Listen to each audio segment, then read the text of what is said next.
Yeah, I'll ask the first question. Hey, Josh. How you doing? I'm good. I'm in the fight. That's how I am. That's how you do it. That's why I'm here. That's great. So, Senator Warren, you can just start off by telling us how you will prioritize the issue of gun safety if elected as president, including all forms of its intersectionality. All right. So it's a wonderful question. Actually, can I just stand up? Yeah. You can always tell a school teacher, right? I got to get where I can see everybody's face. But let me start with this. I come to you, I know, with these latest shootings in El Paso and Dayton at a time of sorrow in our country, but a time of real determination. We are going to make change. We are going to pass gun safety laws in this country.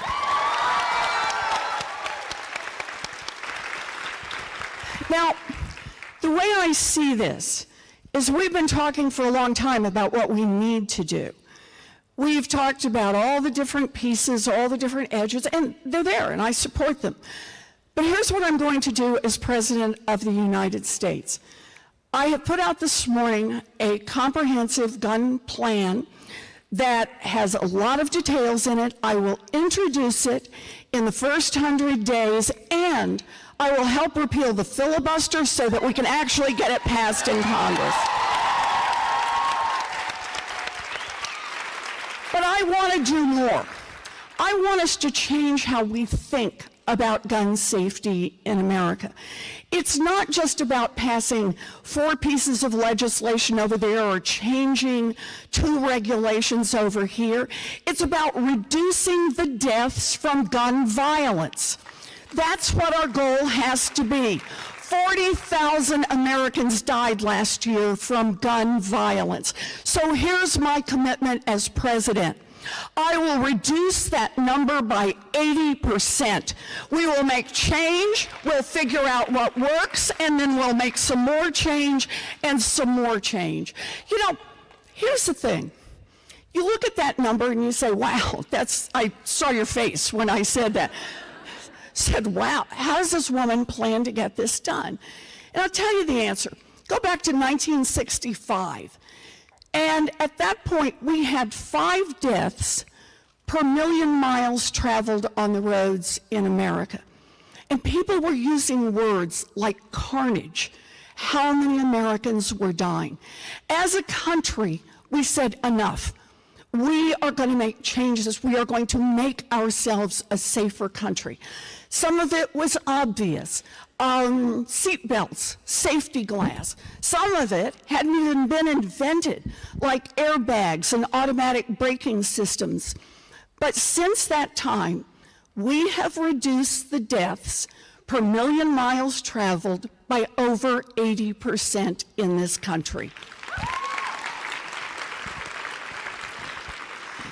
I want us to do the same with guns. I want us to keep our eye on the ball. This is about death by gun violence. I want us to study what works. I want us to try. I want us to make change as we keep driving down that number. Now, we've got 2 tools. The first one, and I love saying this, what a president can do all by herself.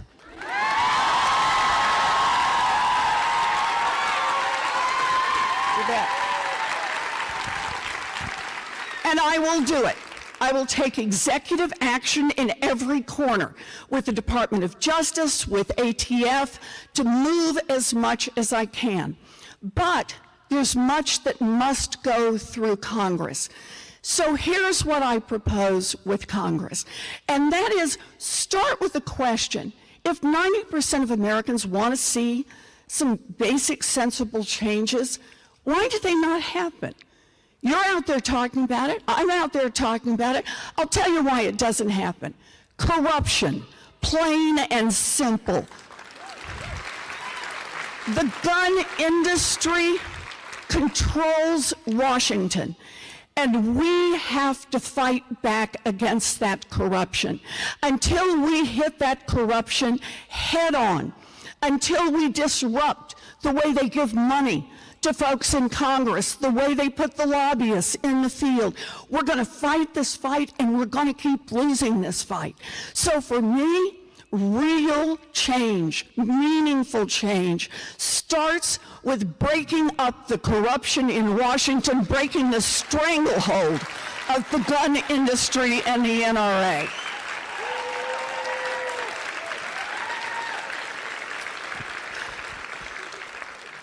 It's time. It's time for real, meaningful change. And we can do it. What it's going to take is a leader in the White House and pressure the fighters on the ground like you. It is an honor to be here with you today. Thank you. Thank you. Thank you. Let's do this. Hi. Thank you. Thank you. It's so good to see you. So we have a question for you. We have a few questions for you, but the first one is from Rena, and she is in the audience. Rena? Hi, Senator Warren. Hi, Rena. I've been a volunteer and the legislative lead with Mom Demand Action in our home state of Massachusetts for Yes. several years now. Yes? Massachusetts has strong gun laws, and it has the second lowest rate of gun death of any state in the country. Yes. In other words, laws matter. One of these strong laws is the requirement of a gun buyer to get a license from law enforcement and to complete safety training before purchasing a firearm. What can other states and the federal government learn from the success in Massachusetts? So thank you, Rena. It's a great question. And it's a great question because what you're fundamentally pushing on is we tried it as an experiment in Massachusetts, and we saw that it saved lives. Now others can pick that up around the nation because the goal is to keep saving more lives. It's to keep pushing on that. But one point I want to make on this, I think this is where we're watching democracy at work. When Congress is controlled by the gun lobbyists and the NRA, we have been moving at state levels where we have been able to make real change. We've done it in Massachusetts. Gosh, you've watched what's happened in Nevada, right? Where folks have been on the ground and made real change in the state legislature.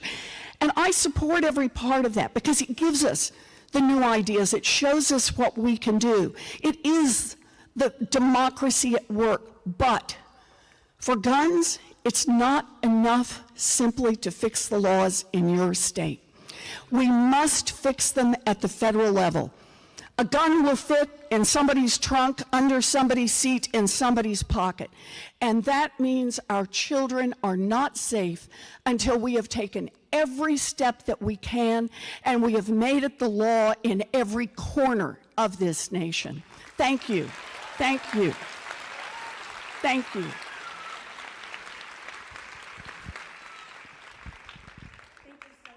Thank you. Another question for you. Sure. From Amber, a Moms Demand Action volunteer in Iowa. Hi, Senator Warren.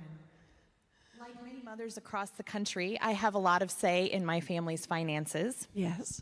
There's a history of corporate America taking stands to advance important issues even before Congress acts. From fighting racial injustice to protecting the environment to supporting marriage equality. After Parkland, some businesses, including financial services companies like Citibank and Bank of America, took meaningful steps to combat gun violence by changing their lending practices. What role can investors, banks, and credit card companies play in the fight for gun safety? And what role can the president play in making sure banks who underwrite the NRA and the gun industry do so responsibly? Oh, thank you for the question, Amber.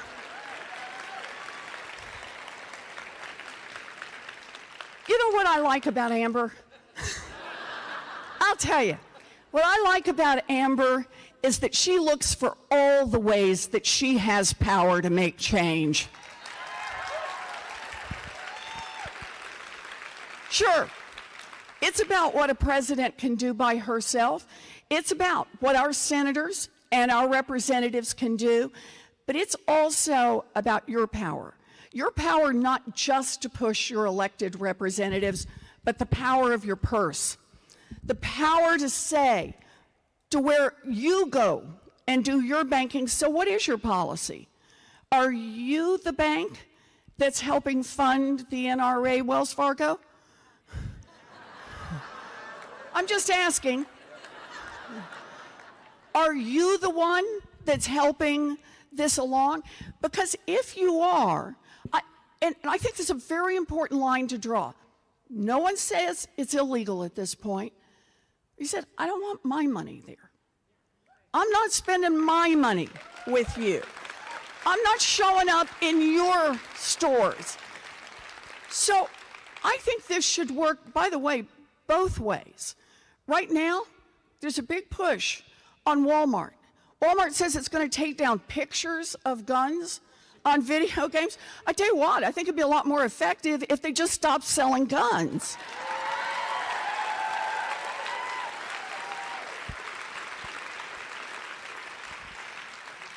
And I think it's up to every Walmart customer who worries about the safety of her children, of her neighbors, of her friends, of people across this country to say, I've got choices on where I spend my money. I've got choices on where I do my banking.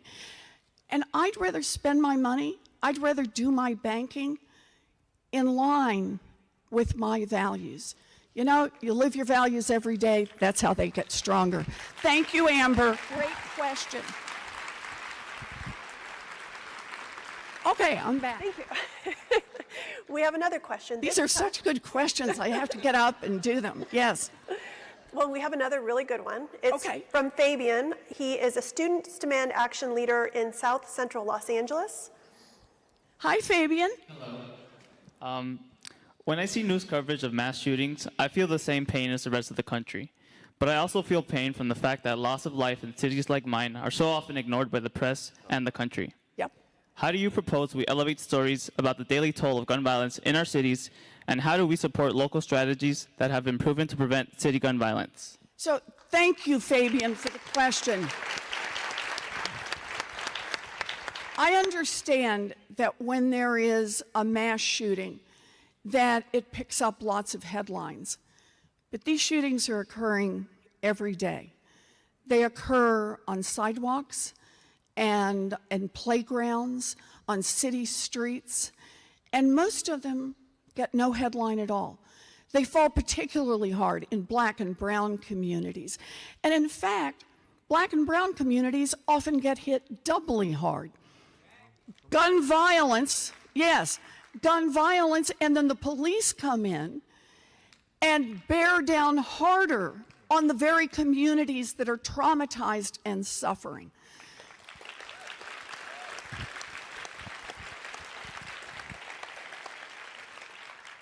When I talk about deaths from gun violence, sure, it's about mass shootings, it's about shootings at school, but it's about the one shooting here, two shootings there that occur all across our country. And I just want to sweep within this. Gun violence is gun violence. And that includes people who take their own lives with guns. We could reduce death by suicide with just some basic changes in the law. So what I think is important on this is that we keep the focus on how Americans everywhere are at risk, and that when we talk about changes to reduce gun violence, it's not just one or two that are going to affect pieces at the top. It is about community policing. It's about supporting alternatives for kids. It's about getting guns off our streets, off the streets every day. So I hope that's helpful, and I hope we can work together. I appreciate what you're doing here. Good, good, good. Senator, the gun violence crisis in this country also is specific to women. We know that women are about 20 times more likely to be shot and killed in this country than in other high-income countries. About 52 women are shot and killed every single month by a current or former intimate partner. How do you see this issue when it relates to women, and what would you do to fix it? So I think the answer is partly about there are places we need to focus on the violence perpetrated against women. So for example, we need to close the boyfriend loophole in our current gun laws, and this is something a president can do by herself. I'll do this. This is a day one. But we also need to take the broader approach here. We need to get more guns out of circulation. We need to get the guns that are most lethal out of circulation. We need to have the kind of background checks and red flag laws that will help on this. But it's not one thing. And that's why I use the analogy from car safety. It's not one thing. You just keep moving overall. 40,000 people died from gun violence. A 7-day waiting period to be able to buy a gun, the statistics show, would reduce death by suicide by gun by somewhere between 7 and 11%. Let's move everywhere we can, because it's every time we move, we have a better chance that a dispute is not resolved with someone dying at the other end of a gun. Thank you. That's great. Thank you. So, last question. Sure. I'm sure you've seen some people in red shirts at your events across the country. Mm-hmm. What can Moms Demand Action volunteers and Students Demand Action volunteers do to really make sure that this issue is a major policy priority going into 2020? Oh, stay loud.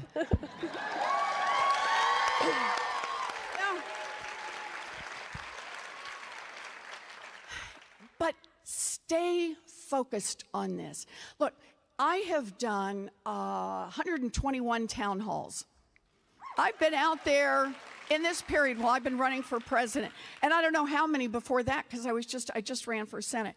And I have to tell you, if there'd been even a handful of town halls where there weren't a few people in the audience wearing their Moms Demand Action shirts, I would be surprised, or the Students Demand Action. Sometimes they sit together, you bet. Sometimes they sit together as a whole group. Sometimes they're scattered throughout the audience. And I want to tell you why that's so important. It's important for everybody who's running for office to see it. And raise your hand for those questions. Ask people, what are you going to do?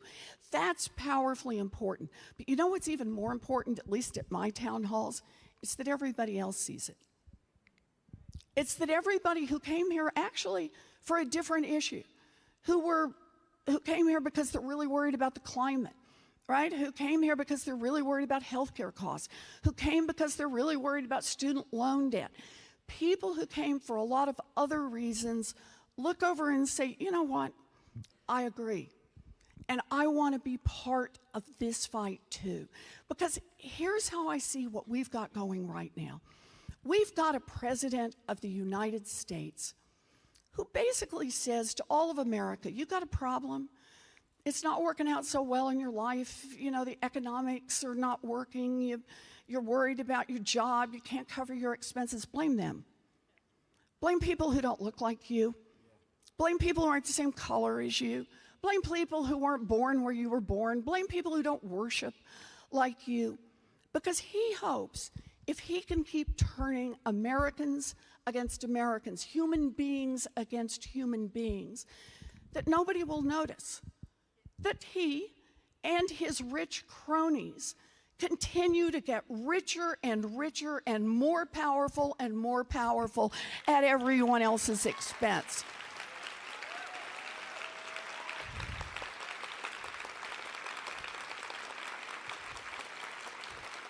And you are how we fight back against that.